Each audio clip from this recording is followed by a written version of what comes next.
Hello, and welcome back to Talking Sit, the podcast where we spill the kibble on your furry, feathery, and even scaly best friends. I say that, we have mostly talked about dogs so far, a little bit about cats last week.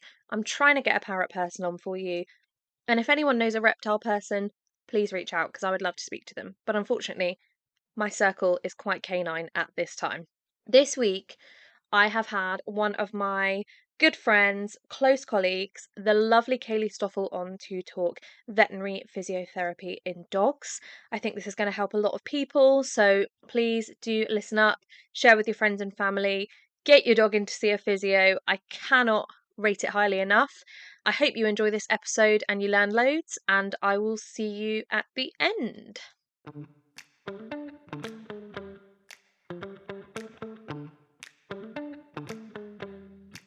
Welcome, Kayleigh, to the Talking Sit podcast. How are you today? I'm good, thank you. Good, how are you? Good, I am very good. So, the first thing I ask everybody is for anybody who doesn't know who you are or what you do or anything like that, please can you introduce yourself in a professional capacity, let people know what it is you do and how we know each other. So, my name's Kayleigh. I'm a veterinary physiotherapist. So, basically, a physio for animals. I pretty much just treat dogs now. And how do I know you? You got in contact with me to find out more about physio and how that could support some of your behaviour clients. So that's how we first met. And we've shared Yeah. some clients over the past year or so. Yeah, you've sort of been my lifeline for 50% of my clients for the past couple of Oh. years. Absolutely. And just before we get into the technical stuff of what you actually do for work, I do like this podcast to be just for pet lovers in general. So tell me about the pets you have as well. So I've got two dogs. I have got a 5-year-old cockapoo called Rodney. Hmm. He is very social, very sensitive, as you'd expect from a cockapoo, but in a very kind of fun-loving kind of way. He loves people, he loves dogs, and is just a very gentle, sweet little boy. Oh, We've got a 18-month-old sprocker called Royston. I love crazy. that you're shaking your head like, why? Yeah. He is a bundle of energy, as you'd expect, on a walk. In the house, just the most docile, cuddly, affectionate little dog ever. So we've noticed 18 months, he's still at that age where he's still a bit up and down, but generally he's kind of grown up over the past few months. And yeah, lovely little boys, really. Yeah, bundle of energy and zero self-preservation with a sprocker. So as a physio, he does keep me on my toes because I'm always worried about him. Oh gosh, yeah. I mean, from the very little that I know, I'm always poking and prodding at cheddars. So from what Yeah. you know about them, it must just drive you insane. Okay, so out of interest, just because this just piqued like, my ears pricked up a little bit. When you said you only treat dogs now, have you treated other animals in the past, or do you have to study on other animals when you qualify and stuff? Yeah, so the course I would say is kind of 50% horses, 50% dogs, with a little bit of extra things thrown in, like the odd cat. Some courses will do a little bit on maybe farm type animals. We didn't Mm. really dip our toe into that too much.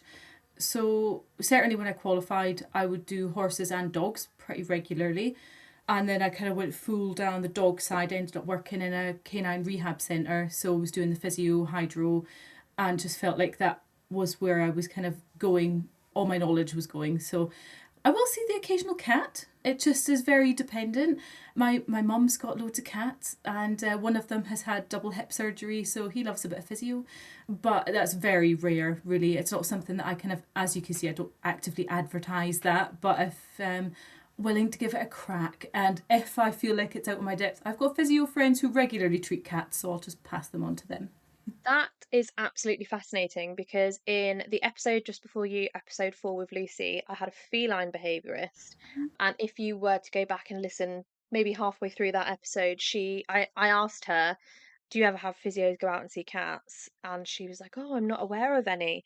And I was like, oh my God, okay, there's the $1 million industry that's waiting for you out there, Kayleigh. So I don't know, who knows? Maybe cats is an Yeah. opportunity waiting for you. So for the layperson or anyone like myself who didn't know before I met you, what is veterinary physiotherapy? So physiotherapy for animals, effectively. So that would be kind of the assessment and treatment of musculoskeletal and neurological conditions in animals. A little bit of sports conditioning kind of comes into that as well, kind of as a bit of a sideline. But we're talking about rehab side of it. So musculoskeletal, you're talking about injuries, conditions that they might develop or might have had from a younger age. So things like hip dysplasia, elbow dysplasia, spinal conditions, heard of, IVDD, things like that. So it can be anything from a traumatic injury to something that the dog has maybe had for a long time. Arthritis being obviously quite a common one that Mm. we see quite a lot. Yeah, so we kind of assess and treat all under veterinary referral as well. So we kind of work alongside vets to do that using lots of different kind of things in our toolkit, basically. Many of which I have seen firsthand on my ginormous horse dog at Yes. home. Kayleigh, you'd be so proud of me. We got Cavaletti poles for Christmas because before Oh, then, I'm going to be honest, I couldn't afford them. They were like £90 for a whole set of Cavaletti poles. hey. So Cheddar got fancy poles for Christmas. I managed to get them set up the other day, and literally the second I put the last pole in the slot, the heavens opened and the rain poured down torrentially. So we'll give that another go in the next couple of days. But I promise I'm doing my homework or thinking about it at least. Um, so this is a very open question. What kind of dogs benefit from physiotherapy? I mean, loads. I would say kind of not just the dogs that have a diagnosis is probably quite a good way, because we think about the ones that, the dog has been diagnosed with something. So that dog has hip dysplasia, that dog has a neurological condition or arthritis, a knee problem. It's got something wrong with it. The vets have said, we've got something wrong with it, pass it on to physio. But there's so many that I see that don't have a diagnosis, and as you've seen as well, that you've picked up on through your behaviour consults, that just something isn't just quite right, but it hasn't been picked up on before. And then when we delve a bit deeper and we do a bit more of an assessment, obviously working alongside the vet, feeding back to them, that actually we do find that there are things going on and the dog massively benefits from some treatment. So it's not just the dogs that are kind of, limping along. Quite often it can be just subtle signs that something isn't quite right. They're really good at masking pain and compensating. They've got four legs, they can compensate quite well if one of them isn't doing so well, but that leads to a whole host of other problems. So yeah, in short, most dogs. And then also again go down that sideline of sports dogs. I say sports dogs, active dogs. My dogs aren't sporting dogs, but they're very active, so they benefit from it. And predisposed breeds as well. So even Mm. if the dog doesn't have any problems yet, if it's kind of got a extreme conformation, then it could probably benefit from a little bit of prevention, but a little bit of strengthening up areas that might become weak because of the way they're built. So, Kayleigh, just for the listeners, define extreme conformation so that if anyone's listening and they think, is this me? Who are we talking to? I mean, probably the most obvious one are your kind of long back, short legs. So thinking your Daxies, your little sausage dogs, corgis, some basset hounds, and some cocker spaniels can be really long in the back and short in the legs, and we see back problems coming with them. Shih Tzus, quite a common one as well. But also, I mean, what else is kind of extreme conformation? There are some breeds that are probably through breeding have become that there are more problems with them. So something like a pug and a French bulldog, they're actually really prone to spinal problems. Although they don't have that Mm. traditional long back, quite often the spine can be what we say malformed, and they can have a knock-on effect from that. Yeah, anything that looks a little bit more extreme. So some of your giant breeds as well, obviously. Yeah, so I would say the Yeah. most obvious ones being your long back and short legs is the kind of Mm. obvious. Yeah.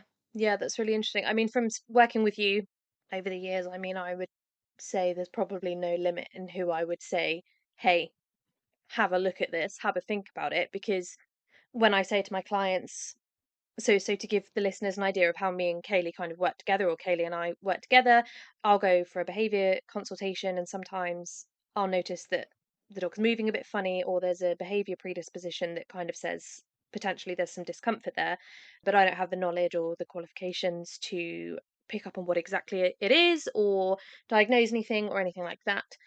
And so I will just say there's something wrong, but I don't know what it is, and ask Kayleigh to come out and have a look. She'll gather a bit more information that's a bit more specific, and then we can all go to the vet and say, "Hey, what's the bigger picture here?" But I will always say to my clients, even if you don't find anything, or you don't think that there's necessarily anything of note, that preventative care and conditioning is pretty invaluable anyway, when so many of us now have active dogs. So yeah, my kind of takeaway from having worked with you is that the client base is pretty limitless if people are willing to put the Yeah. work in, right? Yeah, exactly that. Even, dogs that are, quite well put together, but maybe just lunatics on walks or, Yeah. and they like I say, with the Sprocker, zero self-preservation. So actually it's good to kind of keep things as strong as we can for supporting the joints as best we can with extra muscle Yeah. mass. Yeah, absolutely. So for those that haven't been fortunate enough to see you for that preventative care, what would you say are the most common things that you see, the most common ailments across the board? I mean, arthritis, I would say, is Hmm. something we see, osteoarthritis, sometimes just on its own, as that is the main concern, main condition. Sometimes we see it along with other things as well, quite often secondary to a problem. So hip dysplasia, for instance, they're going to quite often develop arthritis at an earlier age. So we do, yeah, I would say arthritis is the main one, but also see kind of, I suppose, our very main ones: hip dysplasia, elbow dysplasia, IVDD, spondylosis. So that's kind of the two main spinal things that we see. And knee problems, so a cruciate ligament rupture is incredibly common as well, and patella luxation, which you've probably heard of as well. So the kneecap slipping out of So place. just a bit of everything, really. Yes, pretty much, yeah. Okay. Most parts Okay, of the she's like, "There's body, no yes. specifics, just everything. Just Yeah. dogs basically falling apart." Cheddar's Yeah. come over for a cuddle, that's why I'm not looking at you directly in the camera, Um, Kayleigh. He's wanting to be part of the chat. If you could hear me through the headphones, Cheddar, you'd probably know who I was speaking to. Kayleigh, are there any cases over your time as a physio that really stick out, that sort of send a message, or that you think the listeners would benefit from learning about? And the answer can be no, and you can just say they're all really special, and I don't want to go into a specific one, but if there is an interesting one, please feel free to share it. I think there's one that, I mean, there's probably quite a few of, clinically really interesting cases, but I feel like there's one that sticks out because it highlights such a common issue. It sounds quite extreme. So I saw a dog a couple of years ago. I think he was a Springer Spaniel, and he was out working, super healthy dog, out working, shattered his humerus, so his bone in the top of his leg, front leg. Put his leg down a hole, I think, was what they thought maybe happened. Oh, He carried on working, a leg dangling behind, carried on working, because he was in the middle of doing a bit of work on a shoot, and he was finishing that bit of work because that's what he was trained to do, and his leg was dangling, and it was he needed surgery, lots of plates and pins. It was quite a good fracture, really did do quite a good break to it. And I feel like that really shows the extent that dogs will just carry on through pain when they're working, when they're playing. Ball chasing is the main one I see. I'll yeah. see dogs that are really limpy and in pain. As soon as that ball chocker comes out, they're like, I'm fine. And they'll just push through. They don't feel it at the time, and they really suffer for after. So although it's really extreme that this dog shattered his leg and needed surgery, it does show on a smaller scale what I see kind of quite often week to week are these dogs that will continue to push themselves because they don't feel the pain at the time. And as a behaviourist, you probably have more knowledge on kind of how that works. The adrenaline, the work drive overriding pain signals. Yeah, absolutely. We know there's loads of research about the fact that dogs will push through something for a higher reward to then pay the price for it later on. And yeah, you're quite right. Bull chasing is the most obvious example. And when I see clients and I say, "Oh, maybe we should talk to a physio," and they say, "Oh, he chases the ball like a lunatic," and I'm like, "Yeah, that's why." Yeah. But yeah, no, you're absolutely right. So how often do you think, Kayleigh, and we're not vet bashing because I've said before on here, and I'll say it again until I'm blue in the face, vets get a very small snapshot of that dog, and often they're in the clinic and they're terrified, and there's learned helplessness, which is obviously when they just kind of freeze and they can't really get a good examination on the dog, or they can't get near the dog, and so they just kind of go, yeah, looks fine, he's still walking, he's all good. And so I say to my clients, it's not the vet's fault, but the reason I'm asking this question for you is because I think I would like the listeners to understand how possible it is that they've been given an all clear by a vet and then been found to have something underlying. Is that something that you experience regularly? Yeah, loads, loads and loads. And do you know what? I'm really lucky. I mean, I feel like the dogs in our area are very, very lucky because our local vets are so good and they are really good at referring to physios and to me. So they are very good at that when they don't know. When they kind of like the owners reported something's not quite right, but we can't find anything. They haven't, we've done a full examination. They haven't yelped. Like you say, if they go into freeze mode, they'll just let anything happen to them, or they can't get near the dog and they're wriggling around. I see it a lot. But like I say, luckily the vets in this area are really, really good at kind of going, we don't know, contact the physio. That's not the case everywhere. As we know, I do kind of see dogs from a little bit further away that the owners have said, well, the vets have said it's fine, and then I'll give my opinion over to them, and they go, oh well, they were fine when we saw them, and there is still a little bit of resistance with some of them, but I would say it's come on so much, even in just the past few years, how kind of switched on they are as to, and they're so up against the time limit as well in a consult as well. So Mm. generally, physio consults, they do vary, but they're much longer. I always allow way longer than I actually need for that first one, just so that if we just need to sit on the floor with them and let them walk around and feel a bit more at ease, then we've got that time. Yeah. So yeah, I do see it a lot, and then we will get them into a physio consult, and we do find quite a few things usually. And like Mm. I think we've had a few shared cases where that's been the Yeah. case, and the vet's been super on board with going, actually, we know something isn't right with this dog.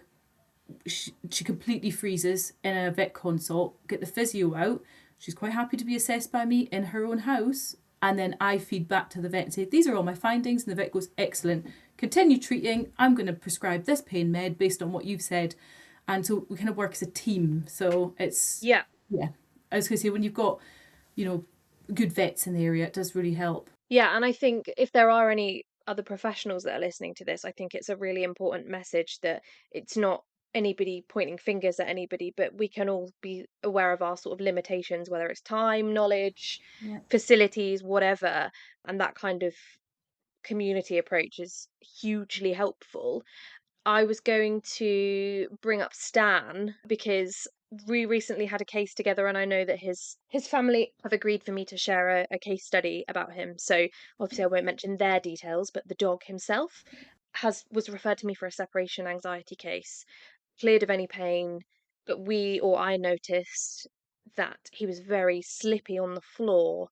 And then when they moved house onto a carpeted floor, suddenly his behaviour problems were cut by like 50%. So I asked Katie to come and have a look at him. He found that really challenging, didn't he? Despite being an absolutely lovely dog, you know, but he obviously wasn't happy about something. And we fed all that information back. And he's been diagnosed with bilateral hip dysplasia, which you would not have seen looking at this dog if you were just sat hanging out with him or taking him for a walk. Yeah.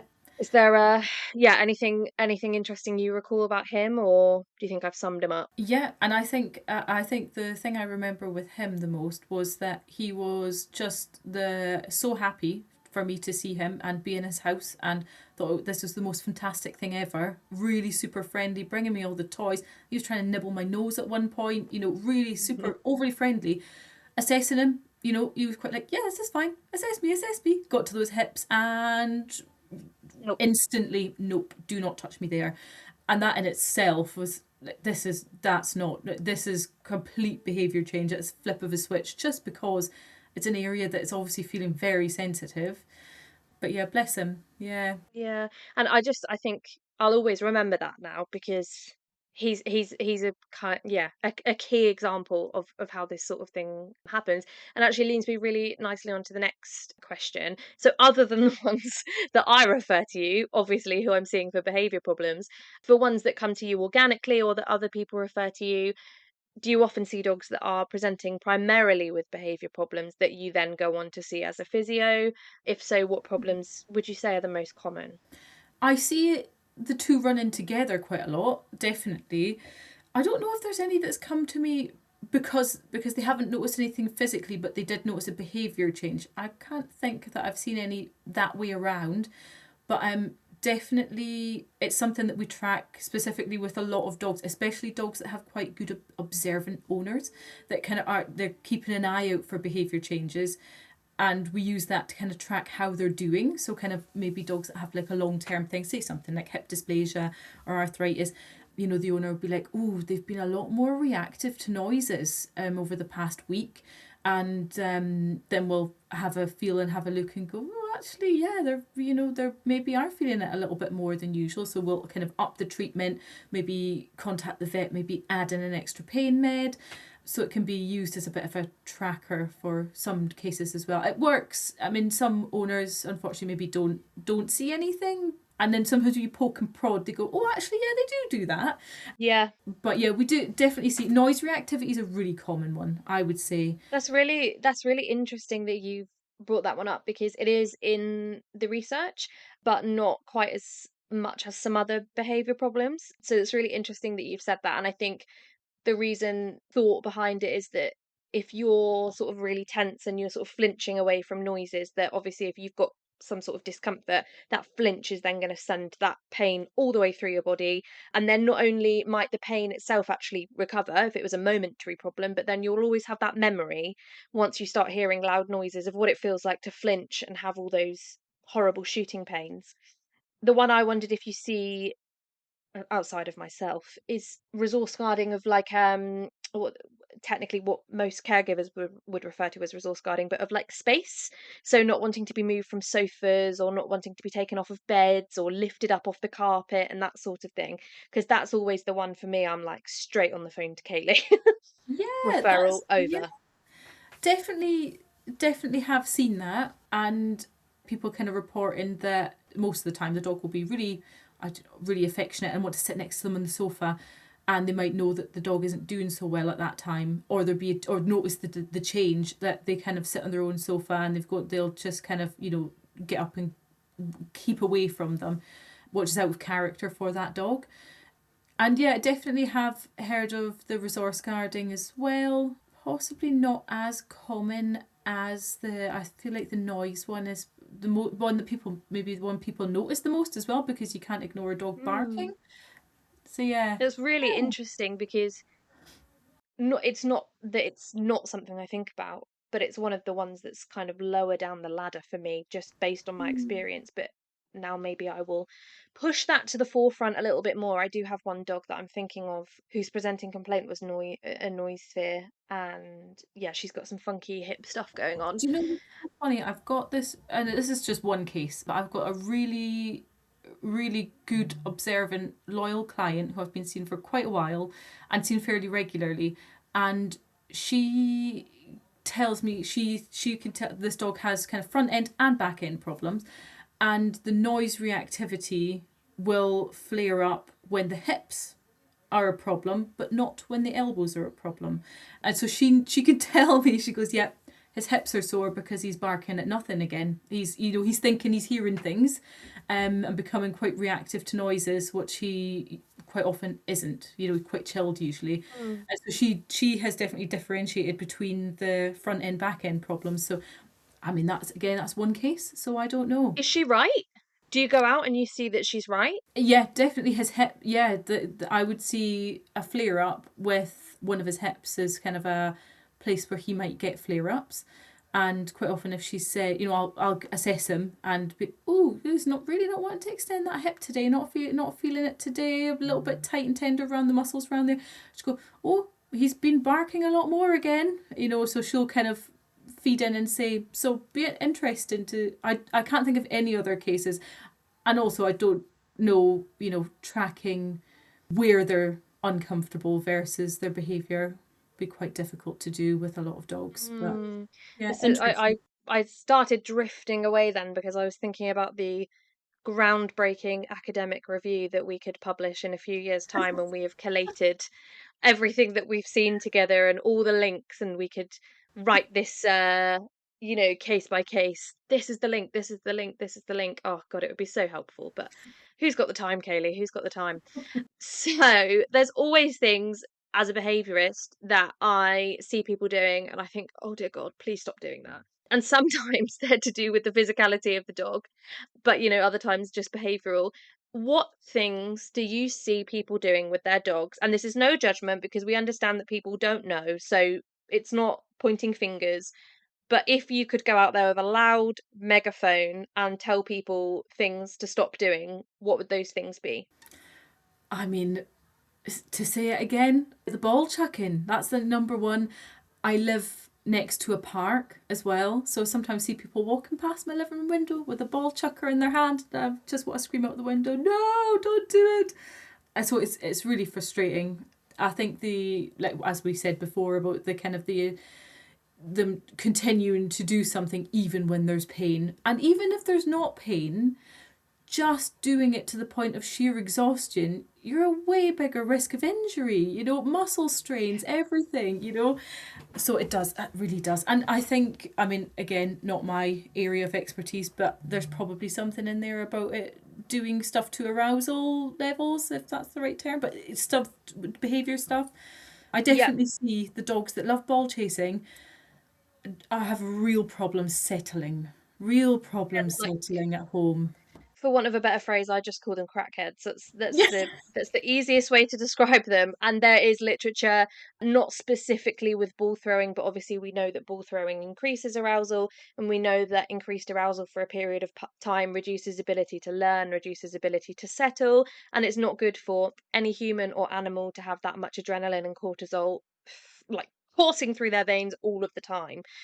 So, yeah, and I know the other thing I've been told is that generally lots of people will start this on a cold dog as well. So they'll go from nothing to launching the ball across the park. And obviously, if we were to suddenly go from standing with no warm up to doing a high jump, we'd probably split in half. Yeah. And yeah, oh my God, everything about it. The braking, the turning and braking at the same time, Yeah. the rapid acceleration, and the ground that they're doing it on as well. So like I mean it's been non-stop rain here. So Mm. the mud, the slipperiness, it's just everything about it screams alarm bells for me, and I just wouldn't want them. And I one thing I'm quite careful of doing with all of my clients is I'll try and approach it like really, really gently. I don't want them to kind of get defensive about it. That's one thing. So we'll try and like think of things that the dog might like to do that are similar to chasing a ball. Maybe they're happy just carrying a ball in their mouth. Maybe it is the actual ball they like. If it's the searching and chasing for it, go and hide the ball in some long grass Yeah. without them seeing it, and then send them off for it. Dogs that are addicted to the ball, they know exactly what that smells like. Like they will find that no problem at all, and they'll get so much more from it, and so much less impact. So there's Yeah. lots And of that things to suggest, but yeah. Yeah, and that's exactly the same thing that I suggest. I always say to people, it'd be such a shame to take the ball away from them unless that sort of hyper arousal at the sight of the ball Mm. is contributing to a behavior problem, in which case, even then, I still try to do some sort of retrieval thing, but just with a different object. But yeah, absolutely, there's no reason why you can't put them in a sit wait, go and hide something, or even roll the ball along the floor, wait for it to stop, send the dog after it. So yeah, by no means that we can't have balls for dogs anymore because so many of them do love it. But the ball throwers, the disclaimer being obviously if people have a disability and they use it to pick the ball up. Other Yeah. than those people, everyone else, ball throwers in the bin, no exceptions. Those are the rules. And Yeah. I'm sorry because I know that people don't like to hear it, but it's true. What about equipment? I actually didn't have this on my question, so I'm taking a punt here. Other than the obvious e-collars, prong collars, things that we know do irreparable mental damage, is there anything that you worry about equipment-wise with dogs from like a yeah, bodily, physical perspective? I mean, harness fit is probably the most common one. A badly fitting harness is something that I would kind of pick up on a fairly straight away. Especially, I mean, I actually it doesn't matter if it's hind limb or forelimb, but particularly if it is a shoulder issue. Is it the ones that sit in the band across the front of the chest? They tend to be the ones that limit mobility, is that correct? Yeah, the most, yeah. And you do, I mean, you get some really kind of awful looking ones as well. Somebody pulled out an anti-pull harness, and it was basically like two little slip leads round the shoulders. And I was like, so when your dog pulls, you're just hiking their shoulders back. Like, yeah, no, let's not do that. Let's not do that. I don't Mm, understand this thing. Let's not do that. mm. So yeah, there's some other ones, but I mean the most common one is you've probably seen them around. They're very popular. The ones that have the big old strap across the front of the chest and it cuts right over where the shoulder joint is, so they can't fully extend their leg forward, and that has an impact on the whole body. If they're not protracting properly in the forelimbs, they're not going to be moving properly in the hind either.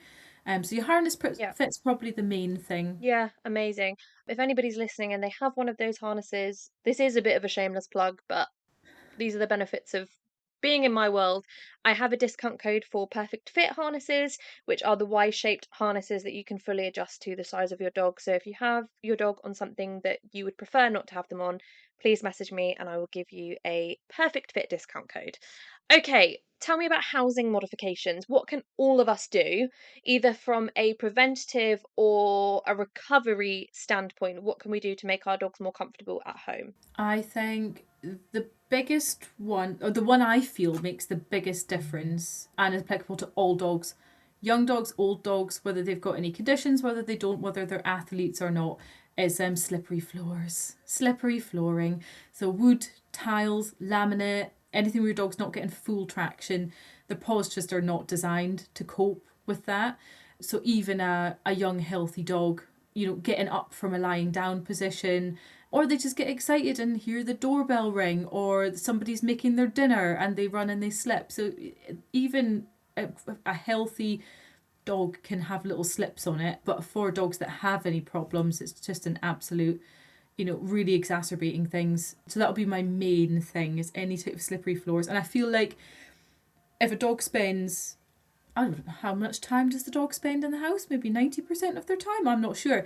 Everything else that you do with them is a bit of a drop in the ocean.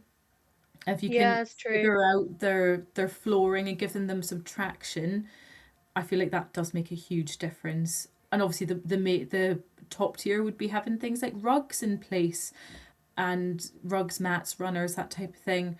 It depends on the size of house. I go to some people's houses and they're, quite large houses, and for them it would be an absolute logistical nightmare to cover everything. So it's just trying to keep them in one area that maybe does have more non-slip stuff, that you can get little non-slip boots and things like that. So pause there because I saw the other day this little like chalk, like dog safe chalk that you can rub on the paw pads that gives them grip. I didn't click on it or anything. I couldn't tell. Come on then, come up. Sorry, Chad is interrupting. Yeah, I didn't click on it. I don't know if it's bullshit, but I thought, oh, that could be kind of a neat idea because the rug thing, initially I knew about the rug thing for a long time and we have laminate floors. I bought two big rugs. Well, we had one big one when Cheddar was a baby. It got pooed and weed on constantly to the point of no return. Then we replaced them. Then the replacements got eaten. And now we're on rugs number three. And touch wood, he's 2 years old now and they're doing well. But I thought, maybe something like that would encourage more people to behave, think more carefully about it if they didn't have to go and buy 5 million rugs. Have you heard of that? I don't.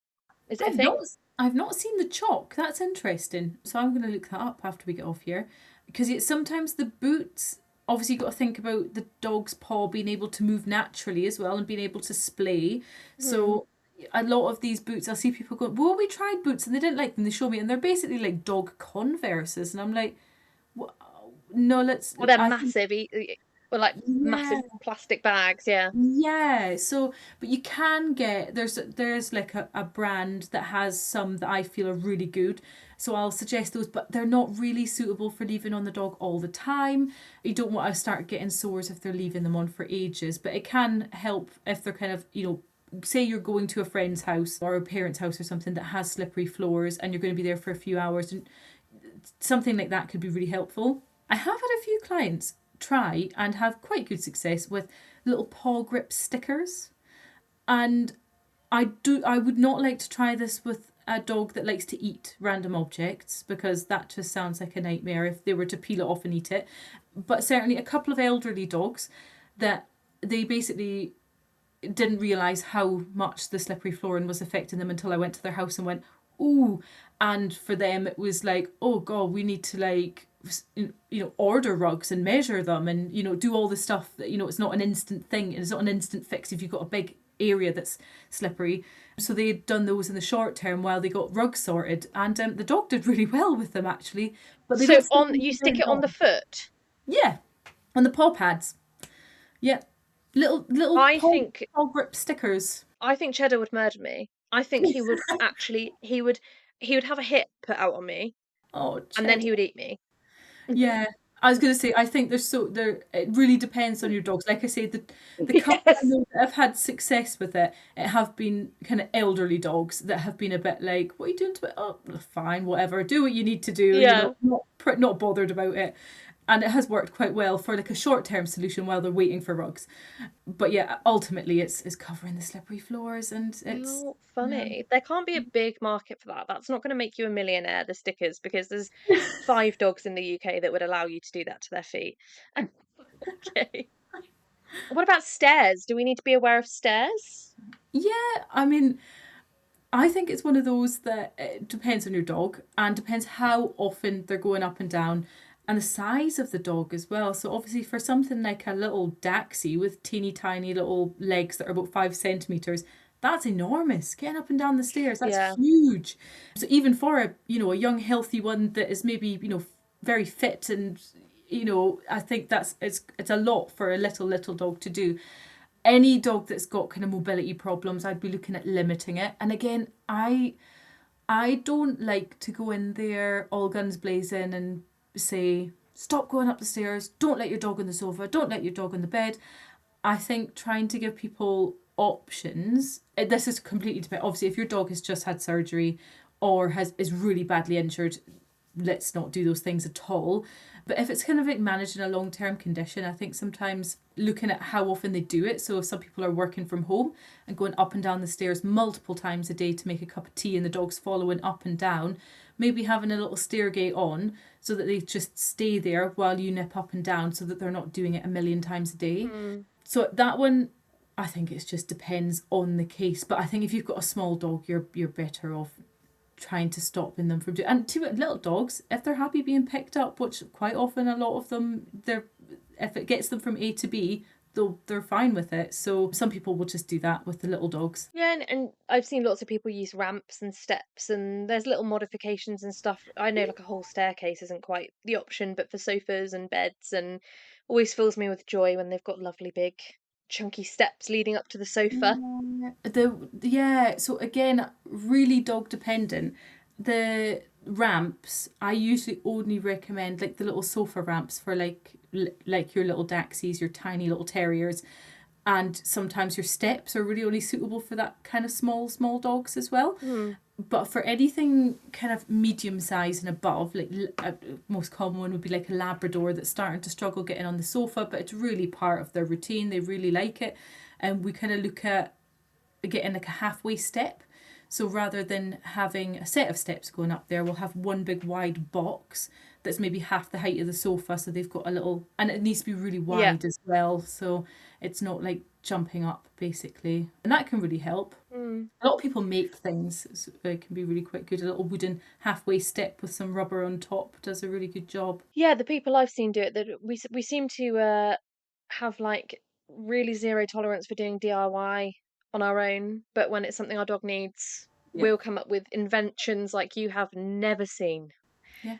Um, so Kayleigh, for anyone who has been listening to this and kind of thinking, oh shit, like this could be what I need. You've said some things that maybe relate to me or whatever. I'm going to book an appointment. Assuming that most physios work in the same way that you do, what can people expect from a physio appointment? So I am fully mobile, so I'll go to your house, which I feel like it's a bit better for the dog. It's better for me to be able to see the dog in their home environment as well. So before we do the appointment, I always get vet referral as well. So we always work under vet referral, so we kind of start off on the right foot, and I can feed back to the vet what I found and make sure we've got a decent treatment plan together. So when I arrive at the house, I usually start off with just a bit of a cheddar. Great big Anyone who's watching nose. can see just a bloodhound nose. It's walkies time, Kayleigh. That's why I'm getting Oh, smacked, sorry isn't to it? keep you cheddar. He says Um, you're forgiven, maybe. Sorry, carry on. yeah, so I usually start off with a bit of a informal chat, and I usually try and, as long as the dog's happy with it, sit on the floor with the dog. I've got my bag of equipment with me, so, and it's usually just a great big sniffari for them to begin with, while I'm taking history from the owner. So a bit of chatting, figuring out where they want to go with it. Then we'll usually go to a gait assessment. So it can depend on the size of the dog, inside or outside. A bit of a walk and a trot up to see if there's any abnormalities with their movement. And then we'll get onto hands-on feel. So having a feel through the soft tissues, muscles, and then going through joint range of motion. Any special tests that we might want to do, especially if we think if there's a particular muscle strain, we can put tension on certain muscles to figure out if that's been injured, and neurological testing as well. So testing the neurological response, and then we'll move on to treatment would be the next thing. So we use a whole host of things, whether it's just hands-on massage, manual therapies, mobilizations, or we sometimes use laser therapy, ultrasound, and it varies from physio to physio what equipment they use. But ultimately it's the treatment you're getting is kind of would be a partly hands-on and partly exercises to kind of rehab and get them moving in the right kind of way. So then we'll go over exercises, which is then becomes the owner's homework. So we kind of make sure that the owner's happy with doing them, and then just discuss the goals for where we want to go. When are we needing to make another appointment, if we're wanting to make any more, if we need to refer on to somebody else like a vet or a behaviourist, hydrotherapist. So then we kind of discuss those bits at the end. So the first one can be a bit of a long appointment, just to like I say, I allow extra time for the dog to get to know me as well, and then follow-ups tend to be a little bit shorter. And for anybody who might be slightly worried, you can see dogs that are a bit worried about people, can't you? But as far as I'm aware, you just kind of take a bit more of a hands-off approach, maybe get the caregiver to manipulate them and observe them and that sort of thing. Is that right? Yeah, absolutely. So I've had all kind of on all spectrums, to be fair, and I usually ask to let me know beforehand if there is kind of anything that they're maybe fearful of hands-on touch. And I always, even if they seem like the most friendly, tactile dog in the world, always can say, is there anywhere they don't like being touched before we go ahead with it as well? Because I don't want to startle them before we don't want to get off on the wrong foot. Yes. But I have had some that are, I don't know the proper terms, but have quite severe behavioural issues Hmm. and are muzzled. And we've actually met in an enclosed dog field and just done it purely on gait assessment. Cool. And although the dog, to me, this is where it comes to working with the owner as well. To me, it looked like the dog was, actually was quite happy with my presence and was coming up to me. And I kind of said to the owner a couple of times, like, oh, do you feel like he would cope if I started trying to have a feel just even over the shoulder muscles? And she said, no, let's not do that. So I always work with them. And Yeah. he was muzzled throughout as a precaution because he had a bite Hmm. history. But it really depends as well. So I can do quite a lot on gait and posture. And then, like you say, asking the owner to do things as well. So kind of say, right, could you just run your hand down that leg there? And, do certain things while I'm really watching for everything else. So yeah, we can definitely work around different behavior issues. There you go. You can reassure the listeners that anybody can see a physio. It really is accessible to everybody. And not that how do I say? I always worry about saying this because I don't want to like downplay how important you are. And you have made such a difference to all of my cases. But the other thing I love about physio is price wise, it's very accessible as well. It's not like a vet fee, it's not hundreds and hundreds of pounds. So I'd really love people to come away from this episode and be looking at getting a physio for their dog because it really is a game changer in behavior cases, but in my own experience helping me to understand with my dog, knowing how to take care of him and, work on that preventative care. So that's my message to the listeners. What message would you leave the listeners with if I could give you a minute for you to get on your soapbox? I would I would say that they know their dog best, and even if, like we got kind of a point we made earlier, even if the vet has said, I can't find anything wrong with your dog, don't necessarily rule it out. If you feel like something isn't quite right with your dog, you're probably right. There probably is something that isn't quite right. And getting a physio assessment can be a first step into seeing if we find anything either. Yeah, so I feel like that would be, yeah, trust. I think trust your own instincts as well, because I do see some people kind of saying, "Oh, it's probably just me being a bit, hypochondriac for my dog." I go, actually, no, I don't think you are. If you feel like something has changed, don't ignore it, and don't wait for it to get worse. I think would be the other thing as well. You see some people, and you kind of poke and prod, and they go, "Well, actually, a couple of years ago, we did notice this," and okay, well, actually, if we'd seen you a couple of years ago, it would have been a lot easier to get on top of this. But Yeah. so actually, yeah, don't delay, I think is probably another one I would say. Great. Both really good messages. Kayleigh, can you I know obviously not everybody can see you, but if people are close enough to see you, how can they find you? And is there anything else that you would like to plug or advertise while you're here? So I mean, I'm based near Winchester, so I have a fairly small travel radius, but I would say look at local physio associations to find your local physio. There are a few. I'm one called NAVP, National Association of Veterinary Physiotherapists. I like them because it's quite clear cut. You can only become a member if you've got a minimum of a Bachelor of Science degree in vet physio. There's not many subcategories there unless you're a student, and in which case it tells you if they're a student. So that's who I'm a member of. There are a few as well. So NAVP, there's another one called IRVAP. ACPAT are the ones who are human physio trained first and then go on to train in animals. And RAMP and AHPR. Sorry, there's quite a few actually. But yeah. Okay. Yeah, so and I think this is where it comes. I think this is why I chose NAVP, because they are very clear cut. You're either a vet physio or you're not.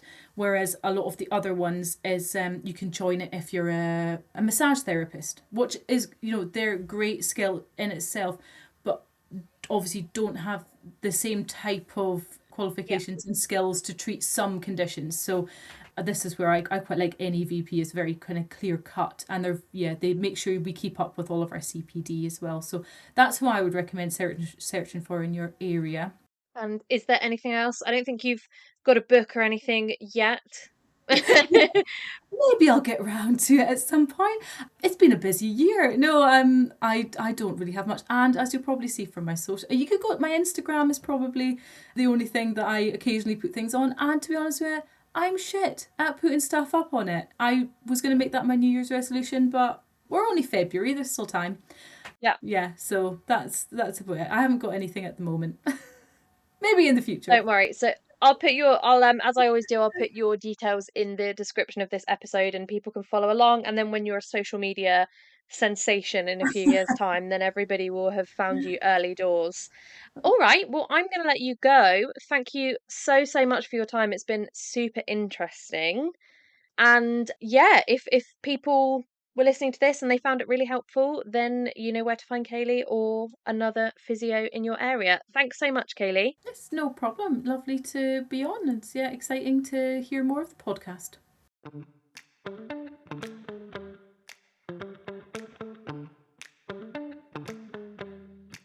That was the wonderful Kayleigh Stoffel, veterinary physiotherapist.